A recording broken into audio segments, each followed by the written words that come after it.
Silver Economy, el podcast de Guido sobre la nueva economía alrededor de las personas mayores y del mundo del cuidado. Hola de nuevo, saludos a toda la audiencia. Hoy seguimos con la nueva temporada de podcasts de 2024 y como ya prometimos durante el primer capítulo de introducción a la misma, abrimos el formato del podcast para tener charlas con personas más allá de nuestras fronteras. En este caso lo vamos a hacer con una primera charla en inglés. Recordad en todo caso que tenéis siempre toda la información de nuestros podcasts en nuestra web, en cuido.com, y que además todos los capítulos estarán disponibles en esa web y por supuesto en las principales plataformas, en iVoox, en Spotify, Apple Podcast y Google. Para esta nueva edición, como decíamos, contamos con invitada internacional, en este caso con Keren Etkin. Keren es autora de The AgeTech Revolution, un libro sobre la intersección de la tecnología y el envejecimiento, y es fundadora de Gerontologist.com, una plataforma de medios que cubre el ecosistema AgeTech mundial y que ofrece formación en AgeTech a través de la AgeTech Academy.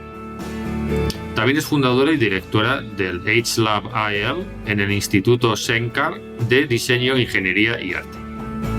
Ha sido nombrada como una de las personas más influyentes en lo que es Silver Economy y envejecimiento por Next Avenue y trabaja con startups, nuevas empresas, grandes compañías tecnológicas y proveedores de atención a las personas mayores, organizaciones también del sector público e incluso ONGs en el desarrollo y la adopción de soluciones AgeTech.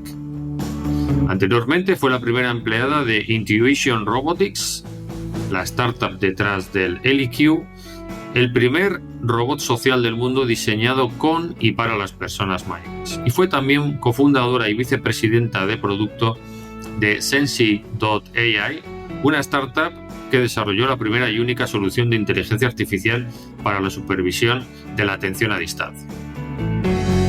Keren tiene un máster en gerontología y una licenciatura en Life Science por la Universidad Ben Gurion. Y ya seguidamente os vamos a poner directamente a la charla en inglés que hemos mantenido con Keren. Okay, Keren, first of all, thanks for coming to our podcast. Thank you so much for inviting me, Iñaki. It's an honor to be here. Great. So we will start with some questions we have for you.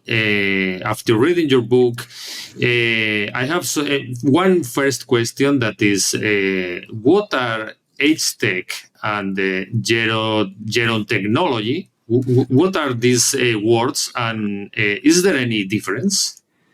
So basically, broadly, you could say that they are very similar concepts. AgeTech is mostly used in the industry for talking about startups who are creating technology for the challenges of aging and for older adults. And gerontology is sort of a more academic term, talking about the intersection between the field of gerontology and technology. So you could say that they are very similar, almost identical concepts. Okay. And let's talk about AgeTech in particular. How has the pandemic changed everything related to AgeTech, in your opinion?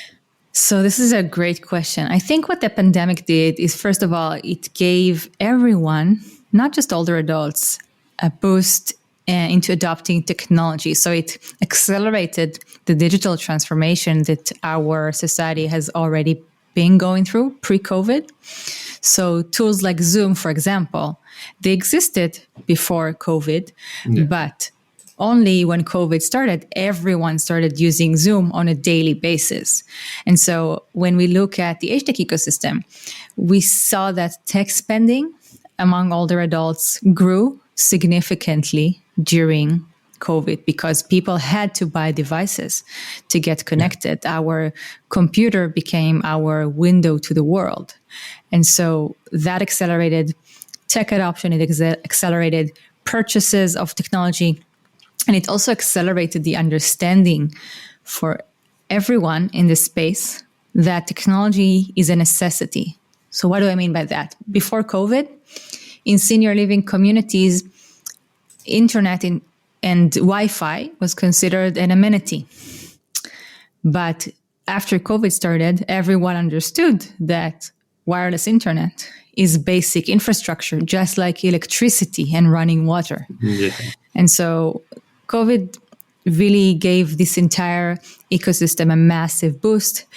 We see more AgeTech investments post-COVID. We see more AgeTech startups post-COVID. We see more older adults adopting technology, more elder care providers adopting technology and understanding that they have to adopt technology. So I think overall, I mean, if you put aside the horrible tragedies that happened when people passed away because of COVID, overall, I think the pandemic was a good thing for our ecosystem. Great, I completely agree. Yes, and talking about our region, we are a startup based in Spain and Europe. So, what do you know about AgeTech in particular in Europe and even in Spain? If you know anything about it. So, what I see in Europe in AgeTech, I think it's really, really interesting. First of all, we have AgeTech startups all over Europe. Obviously, I don't think there is any country in the world that doesn't have an AgeTech startup, at least one. So what we see in Europe is that most of the startups are very local. So they only target one country or one region. So if, let's say, a startup is based in Norway, they will target neighboring countries, but they probably wouldn't go as far and try to distribute their product in North America or in Australia or in Asia. So it's startups, at least as far as I can see, most of them are fairly local. And the interesting thing that I can see about startups in Spain is because the Spanish is such a huge language that so many millions of people speak around the world. Spanish startups have the unique advantage. And you could say it's a similar thing about startups in Portugal, because Portuguese is also a language that is widely spoken around the world. And so you see startups in Spain that have a huge audience and a huge market that most startups in Europe don't have.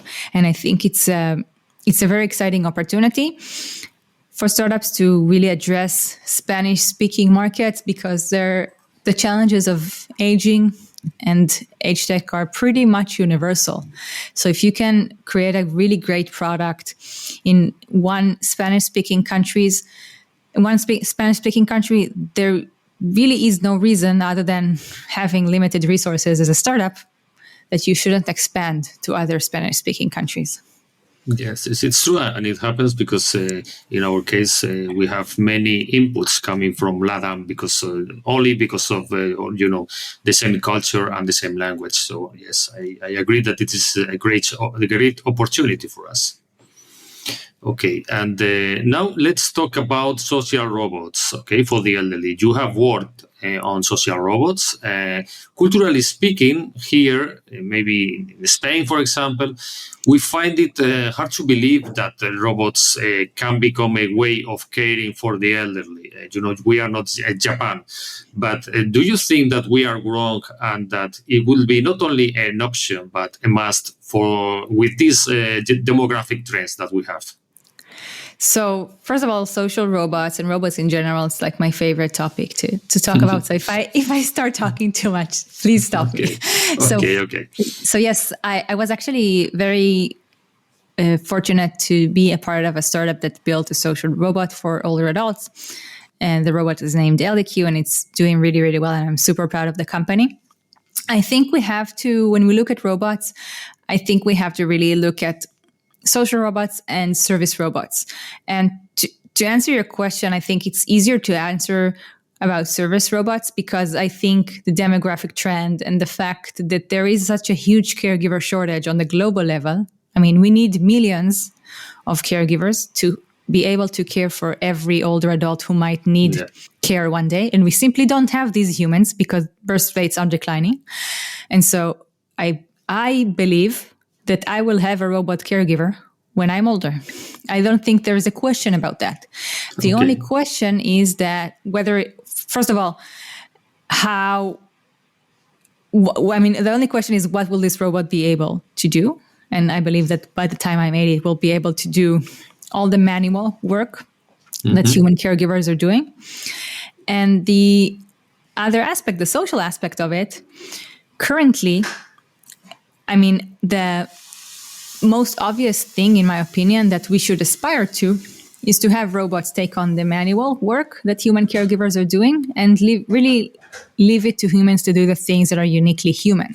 So, for example, when my grandchildren come to visit me in 50 years, I would really love them to sit down with me, have some tea, have a conversation, maybe play some cards, have a meaningful experience that they will be able to remember me by after I'm gone. I don't want them to do the laundry or change light bulbs.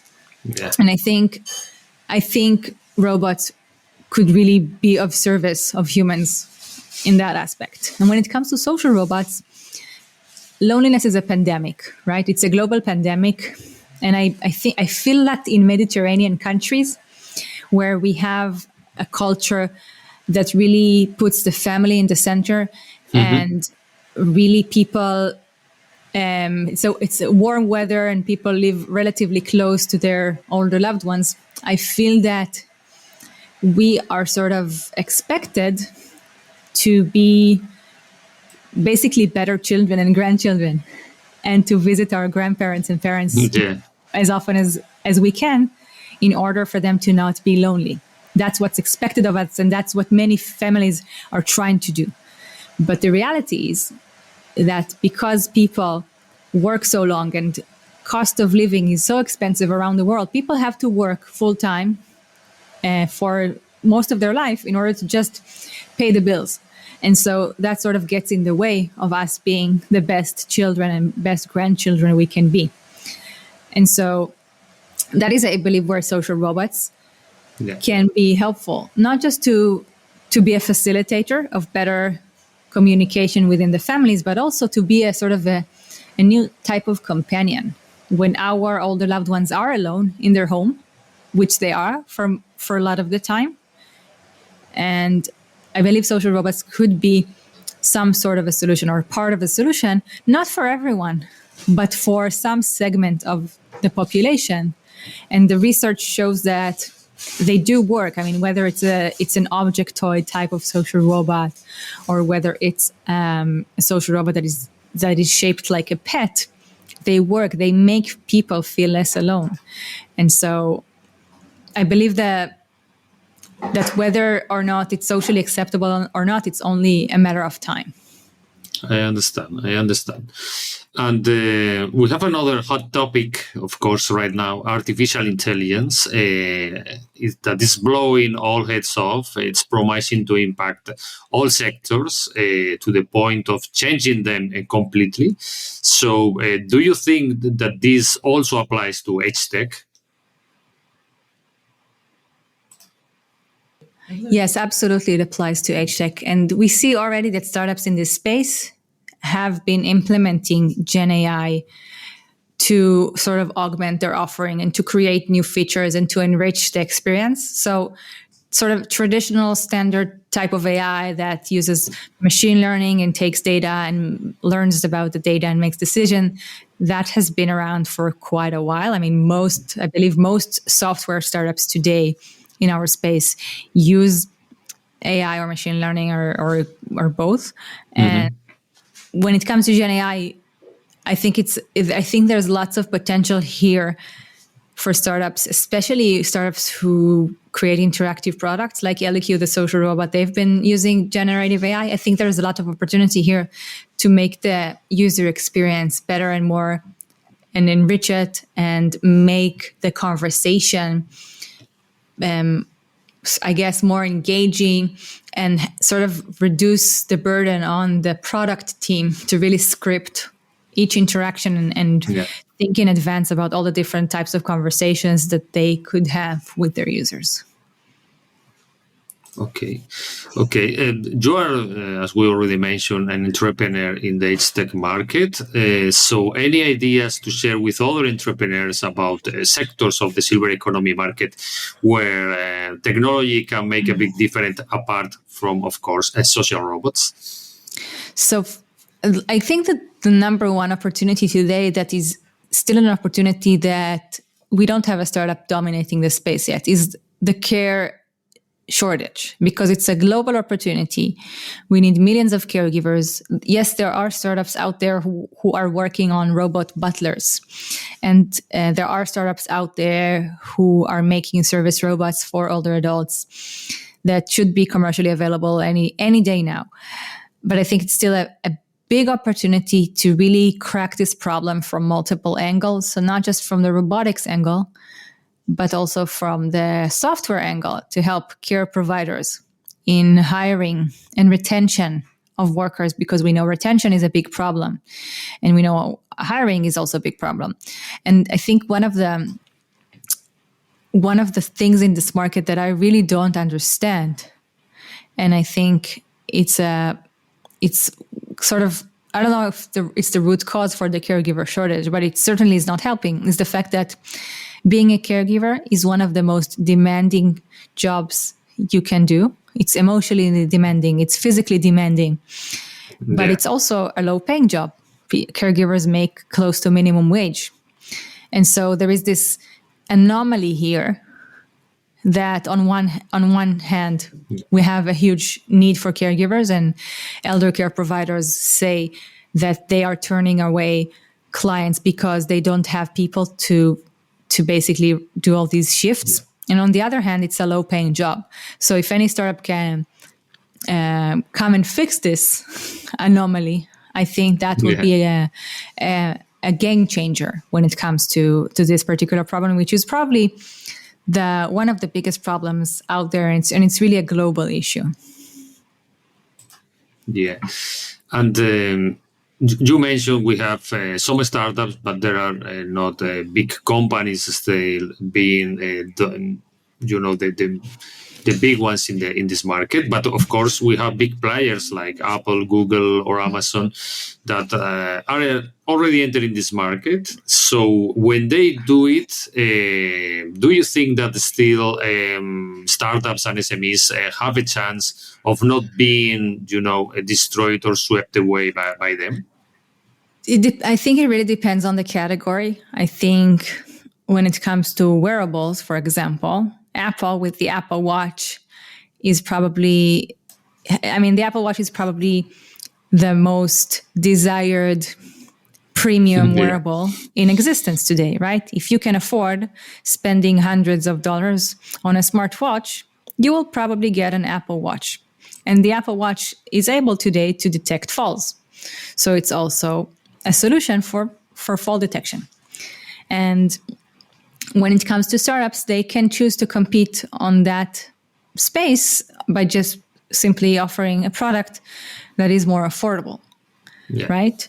And more geared towards the older population. So what Apple and Google and Amazon will probably not do is really have a granular offering for that will fit a small segment of the population, because they want to have billions of users, right? Yeah. And if you're creating a product that can only serve 10 million people, then for Google, that's not enough. But for a startup, that's amazing. Yeah. Even if you can get 1 million users, that's amazing for a startup, right? And so I think, first of all, it depends on the category. And yes, in wearables, it is challenging to compete against the Apple Watch. But in categories like smart speakers, for example, Amazon has their offering for older adults, but I don't think they have millions of users. And it is possible that a startup developing even an Alexa skill or a Google Home app could compete in that category if they serve a smaller subsegment of the aging population, but they serve them really, really well. Okay, I see. And talking about the startups, this sector until now has not been very sexy for venture capital, at least in Europe, compared to other sectors like fintech, delivery, or even e-health. Do you think that this global trend is changing? Absolutely. So we see more and more venture capital funds looking into this space and choosing to invest in AgeTech startups. We see more dedicated funds that are only investing in AgeTech startups.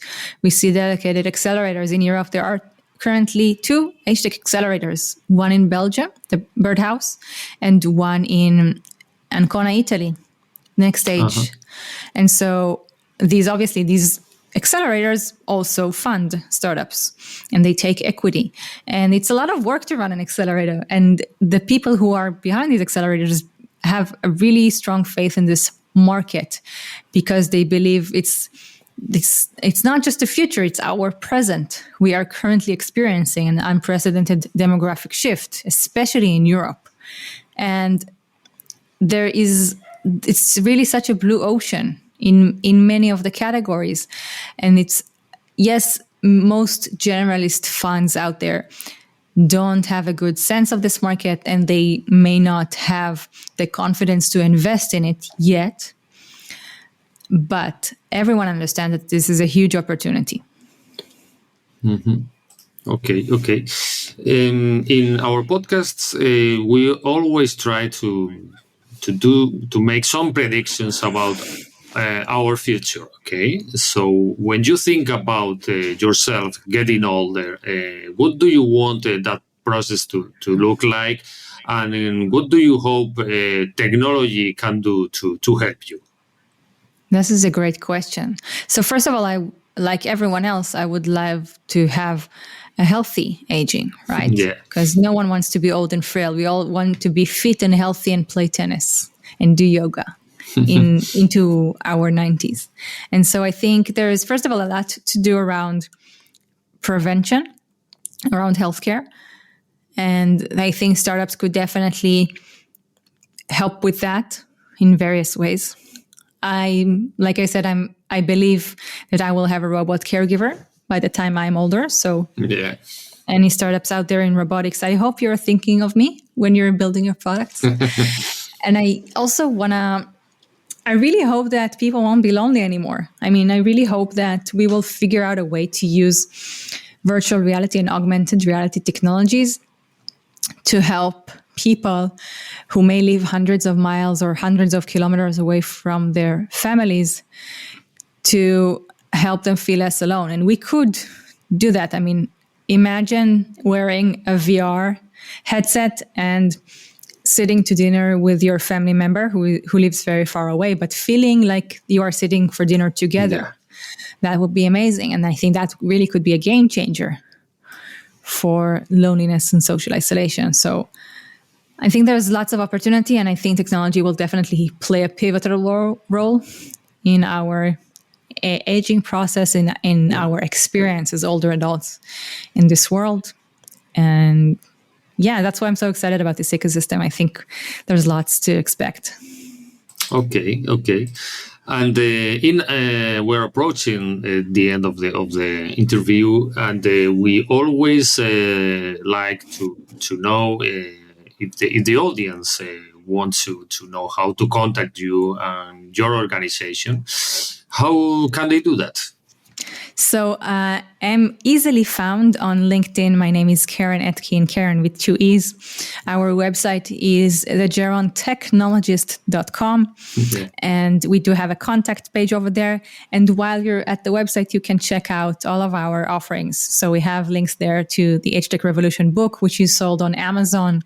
And we have links to the AgeTech Academy, which offers online courses and a membership in which you can get live monthly AgeTech briefings.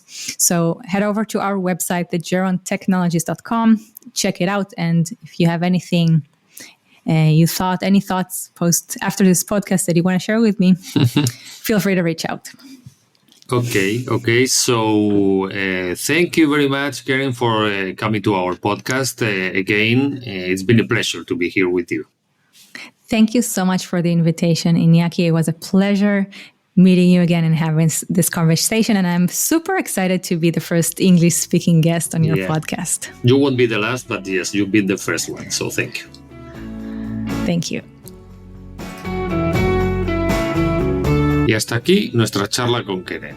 Le agradecemos a ella el tiempo que nos ha dedicado y a todos vosotros os emplazamos a la siguiente entrega de nuestro podcast Cuido sobre Silver Economy, que llegará de nuevo en unos 15 días. Hasta entonces, disfrutad de estas jornadas y nos escuchamos.